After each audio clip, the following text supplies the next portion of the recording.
চলে এলাম প্রতিবারের মতোই আপনাদের মাঝে কিছু রেসিপি নিয়ে। তো আজকের রেসিপি শিমুল আলু। এই শিমুল আলুগুলো বেশ হেলদি, স্বাস্থ্যসম্মত, একবার খেলে বারে বারে খেতে মন চাইবে।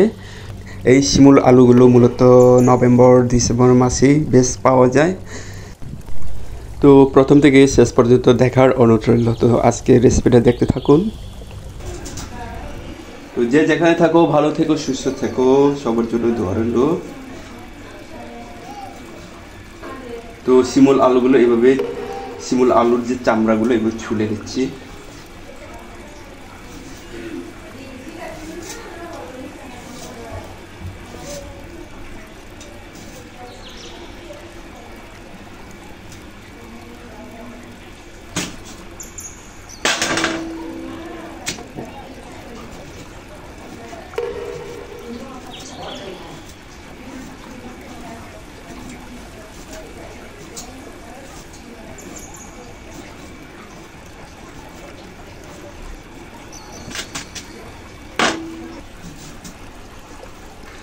তো আমাদের এলাকায় এই এই আলুটার নাম হলো শিমুল আলু বলে।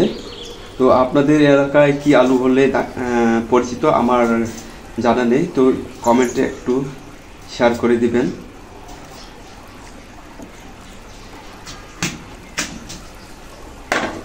এই ডিসেম্বর মাস আসলে এইগুলো অনেকগুলো পাওয়া যায়।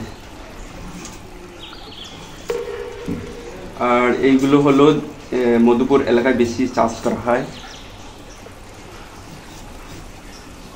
আমরাও আগে এইগুলো চাষ করতাম, কিন্তু এখন আর করা হয় না।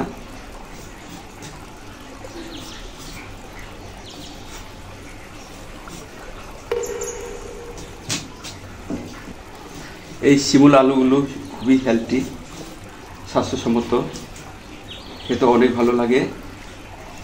আমরা এগুলো সকালবেলা চায়ের সাথে মাঝে মাঝে খেয়ে থাকি। আমার কাছে অনেক ভালো লাগে এটা করে। তো শিমুল আলু থেকে চামড়া ছোলানো একদম হয়ে গেছে। তো পানি দিয়ে ভালো করে পরিষ্কার করে নেব। তো পানি দিয়ে ভালো করে পরিষ্কার করে নেওয়া হয়েছে।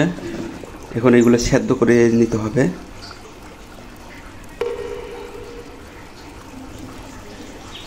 তো শিমুল আলুগুলো সেদ্ধ করার জন্য এভাবে পানিটা নিয়ে নিলাম। তো সামান্য লবণ দিয়ে দেব, সামান্য লবণ দিয়ে নিলাম। লবণ না দিলে কিন্তু আপনি এটা বেশি খেতে পারবেন না, বেশি খেলে কিন্তু পেটটা ভুরভুর করবে। এই কারণে লবণটা দিয়ে নিলাম। তো এখন এগুলো সেদ্ধ করে নেব। তো শিমুল আলুগুলো চুলায় বসিয়ে দিলাম, সেদ্ধ করে নিচ্ছি।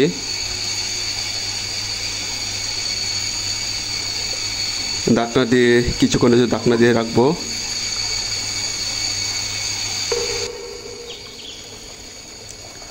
তো অনেক সময় নিয়ে সেদ্ধ করে নেওয়ার পর আমার যে শিমুল আলু সেদ্ধ একদম হয়ে গেছে, নরম হয়ে গেছে। তো যে যেখান থেকে দেখছো লাইক দিয়ে দেখে নিও, লাইক দিলে ভিডিও করার আগ্রহ জাগে। আর বন্ধুদের মাঝে শেয়ার করে দিও। তো আজকের এই রেসিপিটা কেমন হয়েছে তা জানিয়ে কমেন্ট করে দিও। আর ইতিমধ্যে যারা যারা আমার পাশে থেকেছে সবাইকে আমার প্রণাম রইল।